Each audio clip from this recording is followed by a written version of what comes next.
All right. We very nearly finished Acts chapter 28 last week. We will finish it this morning. As we have been mentioning for the last couple of weeks, as we finish Acts, we will go back. We're going to do our Remembering Acts exercise, if you'll recall, see how well we can still remember everything after a year and a half. And then we're going to go forward past the end of the book of Acts through 100 AD, hopefully today. And then starting, Lord willing, next week, we'll go through what we know. Most of it is I don't say legend, but a lot of it's just kind of word of mouth history or word of mouth. This is what people have said for 2,000 years of what happened to the other apostles that we don't have recorded. And so we'll kind of talk about that. We'll refer to the Fox's Book of Martyrs a little bit, just to kind of see what the general thoughts are in terms of written history outside of the Bible and spoken history outside of the Bible about the apostles, where they may have gone. And then we'll go forward from there. And the whole idea is to cover the manuscripts from which we have the New Testament, the different manuscripts and the fragments of manuscripts that we have that verify the record that we have as being authentic and being consistent. And then we're also going to kind of go through by the centuries up through now, covering when each denomination came on the scene, what happened when, why is this important, and so forth. So that's kind of the ambitious long-term goal, and hopefully it will come to fruition. I don't have any notes for today's class because I wasn't sure exactly how to put them in a note form. But as we go through what we're going to talk about this morning, if you would like some notes, if you would like copies of the chart or timeline or anything that I have, just let me know and I'll go ahead and print some out. I'll figure out a way to do it. All right. So as we end in Acts chapter 28, and in verse 28, after Paul speaking to the Jews, the leaders of the Jews in Rome, they've come to him. There are some who believe what Paul's saying. There are some who are doubting. Verse 28, therefore let it be known to you that the salvation of God has been sent to the Gentiles, and they will hear it. And when he said these words, the Jews departed and had a great dispute among themselves. Whether or not, I would assume that there's some of them, I hope, became Christians, but certainly not all of them. Verse 30, then Paul dwelt 2 whole years in his own rented house and received all who came to him. Remember, Paul, because of his status in legal limbo, he's not in prison, but at the same time he's not free. So he spent a total of 4 years, in essence, under house arrest between Felix and then now in Rome. So verse 31, he is preaching the kingdom of God and teaching the things which concern the Lord Jesus Christ with all confidence, no one forbidding him. No matter what situation Paul was in terms of whether there was a guard posted outside of his house or whether there was some sort of a limit in terms of how many people he could have at once. I don't know the specifics, but what Luke says is he continued to preach and teach, and no one was forbidding him in doing that. So he had liberty, at least within, to be able to receive visitors and receive people to be able to talk to them about the gospel. Nobody stopped that. And that's the end of verse 31 in Acts chapter 28. So Luke, as he has written this to whom? Theophilus, okay, presumably a Roman, to whom Luke wrote both the Gospel of Luke, which ultimately is the letter of Luke, ironically, which is the Gospel of Luke, and as well as the book of Acts is also technically a letter to Theophilus. So all of this really kind of brings Theophilus up to date, so to speak. As of the end of verse 31, it would seem as though Luke leaves off, Paul has been under house arrest for 2 years. Whether or not, when he writes in verse 30, Paul dwelt 2 whole years in his own rented house, if that's implying that he's still in that rented house, or if he was then let go, but maybe he had just recently been let go, and there's no new information about Paul right now. Regardless, this is all of the information, first of all, Luke deemed important to record, and for that matter, the Holy Spirit to record as well. So, anything through verse 31 of Acts chapter 28? All right. So as we go forward, let's go ahead and answer our last question on our notes. Question 2 on our notes for Acts chapter 28. Over what specifically do you suppose the Jews had great dispute?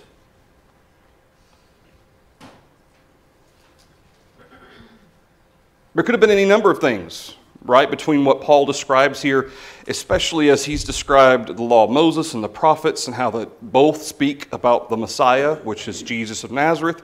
And then, of course, he quotes Isaiah, talking specifically about the Jews, and there's the fulfillment of that taking place right then and there as well. So that was applicable. And then, of course, there's the Gentiles in verse 28. So kind of pick one. Any one of them could have caused the major dispute, or all of them, combination of the three. We already see at the end of verse 24, some were persuaded by the things that were spoken, some disbelieved. And that's just up to Moses and the prophets, and how Paul is describing Christ as having come and fulfilled those prophecies. But now in verse 25, 26, there's perhaps more for them to disbelieve or to not be willing to accept or to be upset regarding. So any one of those three would certainly be a part of that. Certainly it would seem that the text suggests, or the context maybe leans towards verse 28 being the main, or perhaps the majority of what is specifically being described as the dispute. When he had said these words, the Jews departed and had a great dispute among themselves. Those words, verse 28, were specifically about the Gentiles. And of course, even the prophecy regarding the Jews from Isaiah also gave implication to the Gentiles as well. You know, my own people will not listen, they will not hear, but there's going to be a different kind of people that will hear, they will listen. Those are the Gentiles. And so it would seem as though Luke kind of provides a little bit of context, that it would seem that was a, and of course we know the Gentiles were a stumbling block for the Jews anyway. They're being brought into the people of God. So that would seem to probably be the most likely source of the great dispute. Any thoughts through question 2? All right. So, just for reference sake, the journey to Rome covered 2,000 miles, and it took around 6 months altogether. That's what's being estimated. From start to finish would have been about how long, at least, again, that's the estimation that we're seeing. Luke and Aristarchus would seem to be with him as he ends up in Rome, however long that is. Keep in mind that as of verse 16, there was no more we. Wasn't that verse 16? Yeah, after verse 16, no more we. That does not say Luke wasn't, certainly Luke was aware of what's taking place, certainly through the Holy Spirit as well as his own evidence and information that he received. But it would certainly seem that Luke ended up back in Rome at some point to visit Paul and so forth. All right, so as we pick up also with the end or the rest of the story with Paul, this is on the back of your notes. So these are the notes that I put in here. I'm also going to reference Bob Harkrider's notes on what he thinks happened to Paul in terms of the timeline here. Okay, that's all right. So the rest of the story, he ends up in Rome around 62 AD. He's released before the Great Fire of Rome in July, presumably, in 64 AD. Great Fire of Rome was a major event. In fact, anybody who knows their history, who did Caesar and the Romans blame it on? Christians, which was kind of the not so subtle way in which Nero kind of opened up major persecution against the Christians, the Great Fire of Rome. And of course, I highly doubt Christians were behind it. So Philippians chapter 1 and verse 25, Philippians chapter 2, Philemon verse 22, all of these are references from Paul to the Philippians as well as to Philemon regarding where he is. And all of these lend itself to recognizing that he was currently in Rome while he wrote those particular letters. Book of Romans, and we talked a little bit about this a couple of weeks ago, Romans, remember Paul had said he wanted to come to Rome. He hadn't been there yet and so forth. And we estimated somewhere around 58, 59 or so, because it was about 3 or 4 years between when he wrote Romans and when he actually ended up going to Rome. Book of Romans was written in the mid to late 50s on Paul's second or third journey. Again, a lot of this is, there's some context clues within the letters that kind of give us an idea, but for a lot of this, it's not like we were there. So we don't have exact date. And Paul didn't say, hit this on the 55th AD. 55th year AD. He didn't do that. So, but that's the general idea on that. Interestingly enough, with regard to Corinthians, our letter of 1 Corinthians would seem to be at the very least a response to a letter from Corinth. Paul referenced their questions in 1 Corinthians. It's not, and it's very likely, very possible he had written other letters as well to Corinth and to other places as well. But 1 Corinthians was actually a response to questions that they asked. Then 2 Corinthians chapter 13 and verse 1, Paul refers to his third time coming to Corinth. The first time was in Acts chapter 18 on his second journey. The second time he ended up in Corinth was Acts chapter 20 on his third journey. So the third time that he has, and the way he spoke there in 2 Corinthians chapter 13 and verse 1, it seemed like there was an imminent plan of returning. Whether or not he was certain of that, or that was just his hope to come back the third time, but it sounds pretty definitive as if that's his plan. So this would seem to suggest that perhaps Paul, if he did make it back to Corinth the third time, that would have taken place between 64 and 66 AD. Because as we're gonna notice here in a little bit, around 66 is when Paul was killed by Nero, or 60, well, as we have it on here, 67 or 68. 2 Timothy chapter 4 would seem 2 Timothy, the letter to 2 Timothy, or the letter to Timothy, second letter to Timothy, was written from Rome, presumably the second time that Paul's in prison. All right, anything through, I was going to also reference Bob Harkwriter's little section here about what happened to Paul. Tradition says that he was released from prison in 63 AD, returned to visit the churches in Macedonia, Asia Minor, and then to Spain, as he had proposed earlier in Romans chapter 15 and verse 28. Some believe he visited Ephesus, where he left Timothy. We see that reference in 1 Timothy chapter 1 and chapter 3. And then Crete, where he left Titus, which would be the basis of Titus chapter 1 in verse 5, where he writes to Titus about Crete. The epistles of 1 Timothy and Titus were written sometime during this 4 or 5 year interval between imprisonments. No one knows when or where he was arrested and returned to Rome for trial, but his second imprisonment is usually dated as about 67 AD. This time in Rome, he was treated more severely and was confined to the lower dungeon of the Mamertine prison. The book of 2 Timothy was written during this time and indicates that he was without the encouragement of fellow Christians. 2 Timothy chapter 4, verses 9 through 10 and 16 through 18. Those are references to brethren, quote-unquote, forsaking him there. Tradition says that he was beheaded in the spring of 68 AD during the last year of Nero's reign. He looked forward to the death of his body, as he mentions to Timothy in 2 Timothy chapter 4. Yes, sir.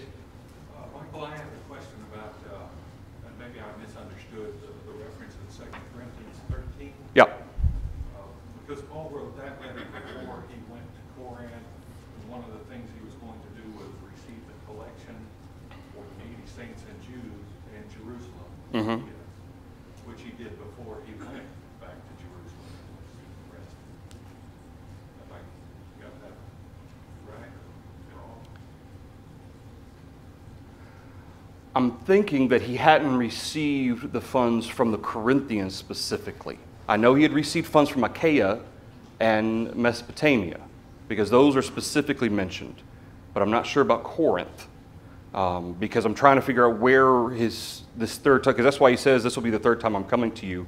I'm not sure where that would fit in the timeline. I mean, it's possible Paul went back at some point that Luke just didn't record, maybe stopped in for a little while that it wasn't important to record or something like that. But if I recall correctly, I'll have to look it up again. In reference to the delivering of the funds from the saints in Asia Minor and in Greece, I don't think Corinth is mentioned. So I think when Paul wanted them to have it ready, they weren't ready, which prompted 2 Corinthians, I believe. But I'll work on that and double check it. We can fact check it. All right. Anything else through what we think we know about the rest of Paul's history? And of course, in all of this, Paul would have died about 2 years before what major event? Destruction of Jerusalem in 70 AD. And so all of this, we kind of see, especially as we're going to get to our timeline here in just a minute, we see the building of pressure between the Christians certainly with the Great Fire of Rome, but specifically the political situation with the Jews and Rome. We see all of that building up to the point that it just explodes. In about 68 is when the rebellion started. And it kind of took that long to get to Jerusalem, to seize it, to destroy it in 70. And we'll talk about all of that, because I know some people may not have information about the rebellion and all that prompted the destruction of Jerusalem. So we'll talk a little bit about that too along our way. Any thoughts through the rest of the story for Paul? All right. Yes, sir. Just a simple thought and some of the closing verses out of Acts, where he's left there, verse 23 in particular, he's expounding, he's testifying, he's persuading, and then even after he's talking to these Jews and they leave, they are reasoning. Yeah. There's all these terms that have to do with the appeal of the truth or presentation of the gospel is to the mind of men. Yeah. Certainly we read about emotional reactions. Some go on the way rejoicing, some were upset and angry and whatever. But the appeal of the gospel, what God wants us to do, when Peter writes, be ready always to give an answer for the read, that which is within you, is that we need to have reasoning and understanding, not just this makes me feel good or makes right. him feel like this or her feel like that. Right. And of course, our reasoning informs our emotions.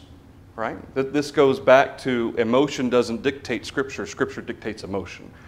Okay? What we learn and what we find in the gospel then gets, as we accept what is being taught to us through the Word of God, that then prompts, just like the Ethiopian eunuch in Acts chapter 8. He went on his way rejoicing because he felt like he was saved. Why did he go on his way rejoicing? Because he was saved. There was a definitive moment after which he knew he was saved, and that was having been baptized by Philip in that some water they had come across. So that is the consistent example that we see throughout the New Testament, is that people, based on their reasoning and understanding, then they react to that. At least the positive examples that we have. Certainly there are tons of examples too of negative reaction where they just jump to emotion, that they have zeal. Okay, Paul says in Romans chapter 10 regarding Israel, I can attest that they have great zeal, but it's not according to what? See, that's non-directional emotion or enthusiasm and that zeal, that term there that means to boil over. Well, but it's not directed with the truth. It's just kind of aimless zeal. So zeal without proper knowledge, it doesn't do anything. Knowledge without the zeal doesn't do anything either. You have to have both together. All right, anything else through Paul's story here or Acts 28? Okay. So we're not going to spend a whole lot of time on this, but just so we can kind of, remember we talked some time ago when we started this whole process of remembering Acts, we talked about the aspect of being able to come up with at least one major, if not two major events or things that take place in the book of Acts, each chapter, so that you can kind of have a bookmark in your mind. Okay, this took place in Acts 8, and I know Cornelius and his household was saved after Acts 8, so it wasn't Acts 9, and then you come to Acts 10. Okay, so it kind of helps you to remember where things are. So we're kind of going to just very quickly go through this and see if we can remember everything that happens. All right, chapter 1. Give us one or two main major events in chapter 1. Sorry? Jesus' ascension. Okay, that's one. Yep, the selection of Matthias would be the other. And of course, there's some more detail in there and so forth, but in terms of major things that would be easy to remember, these are two of them. What about Acts chapter 2? Yep, we have the day of Pentecost. The church is established, and of course, if you remember the apostles speaking in tongues, that would help you remember that's the day of Pentecost, and there's other elements to that as well. Acts chapter 3. Nobody cheat. I hear pages turning. I don't know why. Acts chapter 3. Lame man healed by whom? Peter. Yeah, Peter's there and John's there. They speak to the lame man at the gate outside of the temple. They are healed. Of course, what ends up happening, though, later with Peter and John in chapter 3? They get arrested. They get arrested. Chapter 4, then. Because I can remember they get arrested, what then happens in chapter 4? They're threatened. Okay? And remember they were released, and this is at least the first example we have at the end of Acts chapter 4. What happens at the end of Acts chapter 4? They get together and they offer up this prayer to God. Whether it was just the apostles or the congregation all together, they all gather and they pray. And they ask God to take note. And of course, a miracle does happen. Well, I guess technically, by definition, it wasn't technically a miracle because there wasn't actually anybody seeing the earthquake, but it seemed to be very localized. You get the picture that it was certainly a miracle, that the place where they were was shaken. Chapter 5. Ananias and Sapphira is a major one. What's the other thing, though, at the end of Acts chapter 5? And I spoiled it. The apostles were beaten then, right? Remember, they were threatened in Acts chapter 4, or Peter and John were, and more kind of broadly the apostles, than at the end of Acts chapter 5. And who stands up and speaks words of wisdom? Gamaliel. Yeah, Gamaliel says, let's be careful what we do here. And so they beat them and tell them, do not speak in the name of Jesus anymore. Acts chapter 6. How many men were chosen to take care of the Grecian widows? 7. And then at the end of Acts chapter 6, what's happening? Stephen is offering this defense before let's see if I can remember their name. I'm not going to be able to remember their name. The group of Jews. Does anybody remember what the name of that group was in Acts chapter 6? I can't remember anyway. But they were, it's on the tip of my brain. The freedmen, thank you. Yeah, something of the freedmen. Synagogue of the freedmen, thank you. All right, Acts chapter 7. Stephen is stoned. Okay, of course we have that whole lesson or sermon from Stephen, and then he is stoned, he's killed. That's the first written example we have of someone dying for the cause of the gospel. Acts chapter 8. Persecution arises. We're introduced technically to Saul there at the end of Acts chapter 7, but then Saul is breathing threats and attempting to make chaos of the church in Acts chapter 8. What other two major events happen in Acts chapter 8? Ethiopian eunuch is one at the end, and the city of Samaria with Simon the sorcerer, okay, and Philip. So we have all of that kind of crammed there in Acts chapter 8, but if you can remember Philip, then you can remember Samaria, Simon the sorcerer, the Ethiopian eunuch. Acts chapter 9. Sorry? Saul's converted. Was he converted on the road to Damascus? Where was he converted? In Damascus, right? A lot of times we get in a habit because it gets repeated a lot. Paul was converted on the road to Damascus.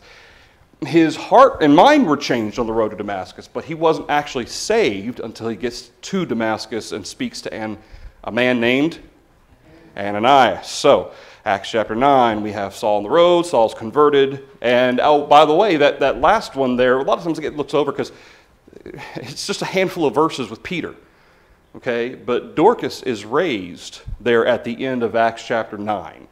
And that's a pretty significant event. It's only a handful of times that the apostles raise anyone from the dead, and it's ironic that sometimes that gets glossed over because of everything else that happens in chapter 9. But Dorcas is raised from the dead in chapter 9 as well. In chapter 10, house of Cornelius, it kind of takes care of the whole thing. What happens at the very beginning of Acts chapter 10? Peter's vision with the clean and unclean animals. Okay, which has a dual application, of course, for Peter, and he realizes that later. Acts chapter 11. What does Peter then have to do? Yeah, he's going to go back to Jerusalem, and the brethren in Jerusalem are not very happy with Peter, and he has to tell them why this happens. What else happens in Acts chapter 11?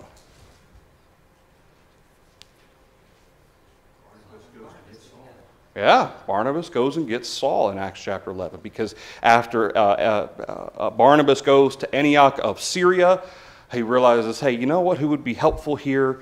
Saul of Tarsus. I'm going to go get him. And that's when he's being referred to now as Paul. And so he is received from Tarsus and takes him to Antioch, and they stay there for a couple years with Antioch. And of course, this is also the text where they're first called Christians. Saints were first called Christians in Antioch. Chapter 12. The very first thing that happens in chapter 12, bad guy. Herod, what does he do? Kills the James, the apostle, and then he also does what? He puts Peter in prison intending to kill him, so then we have the whole event with Peter and the angel. The angel leads him loose, and of course, who forgets to let Peter in? Rhonda? Was it Rhoda or Rhonda? Where is Rhonda? Oh, Rhonda's not. Rhoda. Yeah, Rhoda. So I keep making fun of her with that. So James is killed by Herod. Peter's in prison. And then, of course, at the end of Acts chapter 12, why is Herod killed? He was receiving praise as being a god. And he didn't correct it, didn't attempt to stop the people. He received it, and God struck him. Chapter 13.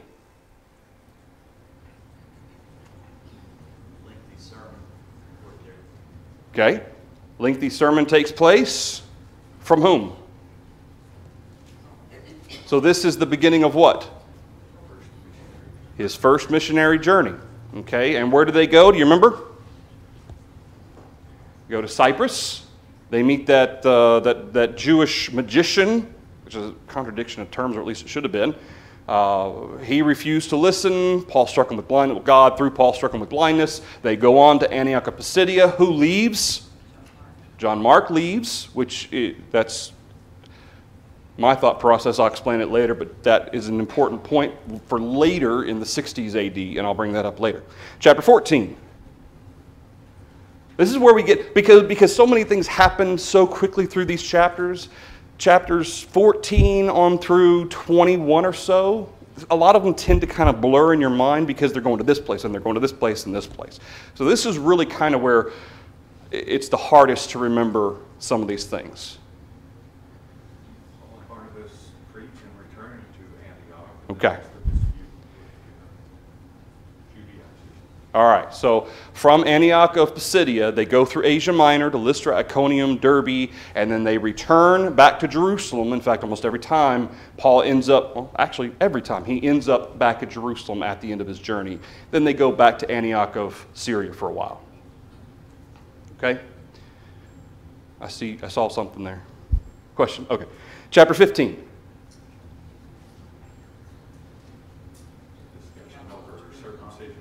Yeah, the debate, or I say it really wasn't a debate. There were false teachers who had been teaching the necessity for circumcision before people could be baptized. They go to Jerusalem, where James, as well as the other apostles and the saints and the elders there in Jerusalem, they speak regarding this issue, and then what do they decide to do at the end? Send a letter to the Gentiles to let them know that no, this is not necessary to be circumcised. Then what happens at the end of Acts chapter 15?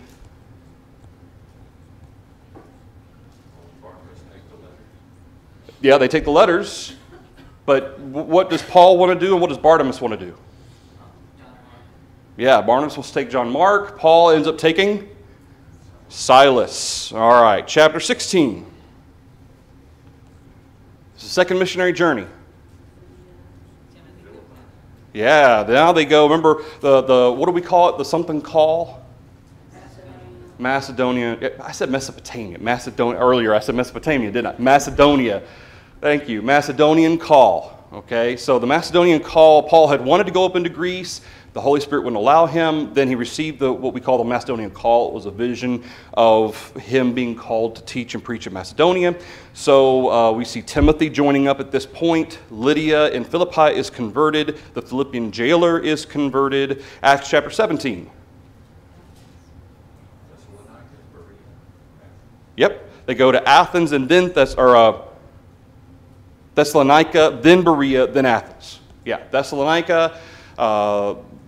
Remember, the Jews were not happy. I think they came from Philippi to chase them out of Thessalonica. Then they end up Berea. Of course, we know that the Bereans were more fair-minded. They searched the scriptures daily. And then they end up in Athens, and we know about Paul's sermon at Mars Hill. Okay, to the unknown God, Paul refers to the unknown God. Acts chapter 18. Corinth. Teaching in Corinth for 1.5 years, as we're told. That's the end of the second journey. We see Apollos being converted there by Aquila and Priscilla. My first instinct is always say Ananias and Sapphira. Aquila and Priscilla. I don't know why that is. Couples, I think. It's just a couple thing. Huh? I know they're dead already. I know. Aquila and Priscilla are there. They convert Apollos, and of course Aquila and Priscilla end up being close friends of Paul's. Chapter 19. Ephesus. Yeah, Paul goes to Ephesus. Who does he encounter? How many men who were disciples of John? Interestingly, it wasn't 19, but it was an important number, or at least it tends to be an important number. 12 men who were disciples of John. And they ended up having to be baptized. Even though they were baptized of John, they had to be baptized into Christ Jesus. That one always stands out to me for obvious application reasons. We also have sons of Sceva. That was, if it weren't such a serious situation, it would have been humorous. The sons of Sceva get beat up by a demon. Then, of course, we have the riot in Ephesus with Demetrius, the silversmith. That was Demetrius, right? It was Demetrius. For some reason, I won't say Alexander. Demetrius, the silversmith. Acts chapter 20.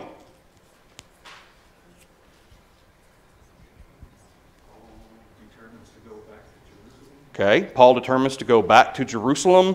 Where's all the rest of it? Oh.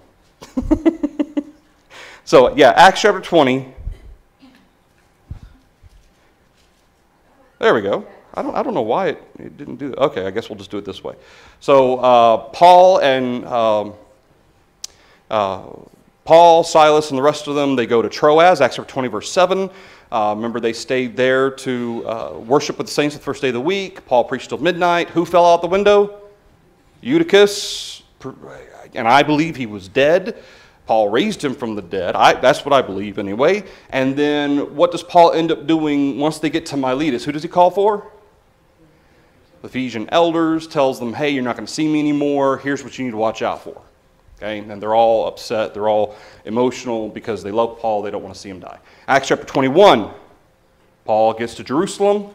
We see the issue that some were reporting that Paul was speaking against the Mosaical law, specifically from the civil aspect of the binding of the Mosaical law.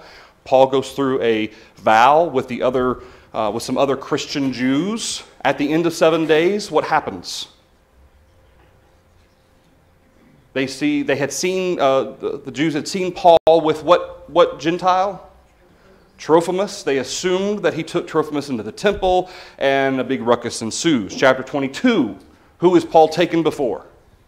After he is rescued by the centurion, or not the centurion, the commander, Lysias the commander, After he's rescued, Lysias wants to find out what's going on. Who does he take him to?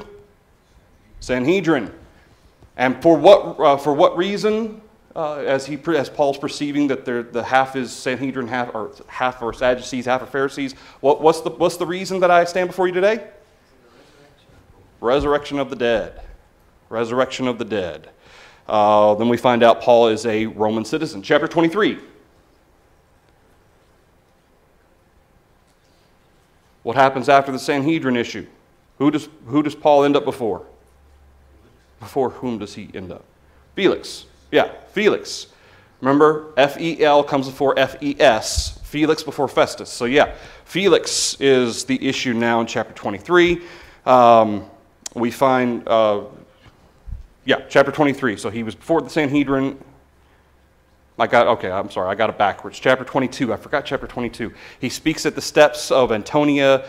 That's when chapter 23 is taken before the Sanhedrin. And then in chapter 24, he makes his defense before Felix. I apologize. I skipped a chapter there. And then later on, Felix and his wife, Drusilla, they come, they hear about the gospel. And, of course, from that we get, at a more convenient time, I'll call for you. Chapter 25. Festus. Yeah. Paul before Festus. Festus takes over for Felix after 2 years. Paul has to end up doing what? Appeal to Caesar. And so Agrippa and Bernice just happen to come to say hello to Festus. Festus says, hey, I need your help. So chapter 26. Yeah, Paul before Festus, Agrippa, and Bernice. Chapter 27. They set out for Rome. Okay, that's when they, chapter 27, set out for Rome. They end up going to Asia Minor. They get on an Alexandrian ship heading south. That's when they arrive at Fairhaven. And then what happens in chapter 28? Actually still in chapter 27, sorry. The storm comes. Then you have the angel telling Paul, everybody's going to be fine. Here's what's going to have to happen. Everybody will be spared. All that takes place in chapter 27. Chapter 28. Where do they end up? Yeah, so they're at Malta. What happens to Paul's hand? He's bit by a viper. Does anything happen to him? Nope, he's all good.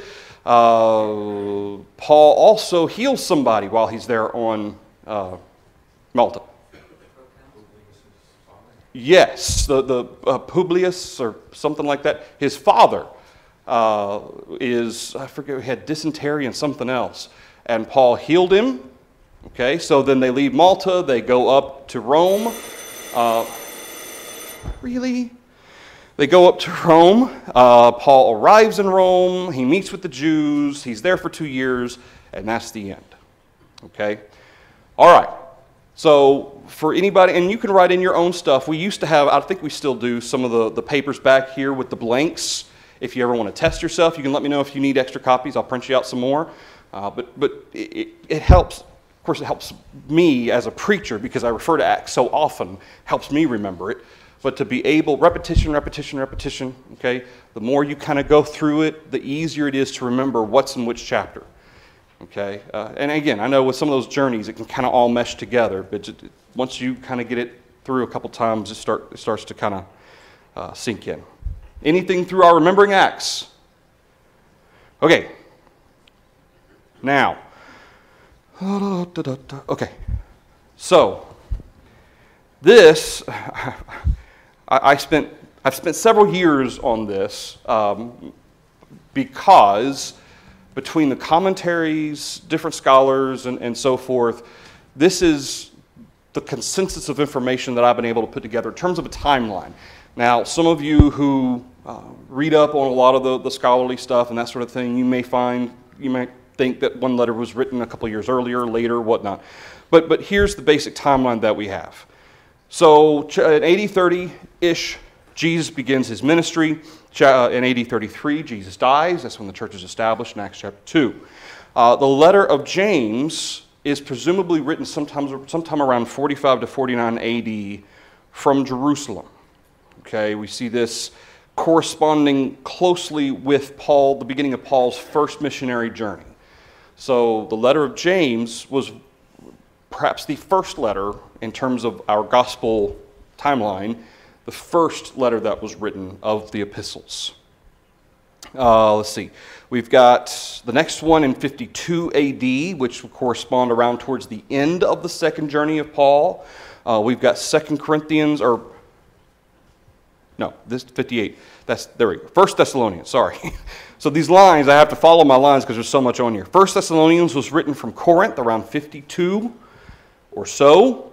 2 Thessalonians was written about a year later in 53. Then we have Galatians being written in 56. A lot of these were during Paul's second journey. As Paul's going through all these places, a lot of these are happening during his second journey. Or I'm sorry, third journey, I apologize. Galatians written from Macedonia or Corinth, based on some of the context clues that Paul's offering. It's in that general Achaia, Macedonia area. Also, 1 Corinthians was written in 56. Then a year later, and that's corroborated within 2 Corinthians itself, at least within what Paul describes there to the Corinthians, Paul writes the second letter to the Corinthians. Then Romans is written around 58, 59-ish. Then, of course, we know in 62, 63, that's where Paul ends up being taken to Rome. That's where Paul writes Ephesians, Philippians, Colossians, Philemon, which were around that time while Paul was in Rome. Then we have, sorry, I know this is just information vomit. 1 Peter was written from Jerusalem somewhere between 58 64 AD, presumably. Peter seems like he was still in Jerusalem for that period of time. We know he was an elder. It's very likely he was an elder in Jerusalem. So he writes the letter of 1 Peter there. 1 Timothy and Titus being written, I put on there, possibly from after release from prison, because it's in that range between when he was released to before he was re-imprisoned in Rome. So that's 1 Timothy and Titus. Then 2 Timothy, written somewhere around 64 to 68. This would have been while Paul was imprisoned, while he's awaiting, and at that point he knows that he's not going to be let loose again. We'll come back to Hebrews, and then 2 Peter was written possibly from Rome before Peter was killed in 66. Both Paul and Peter, incidentally, were killed. Most commentaries, most of them put it, both of them dying in 66.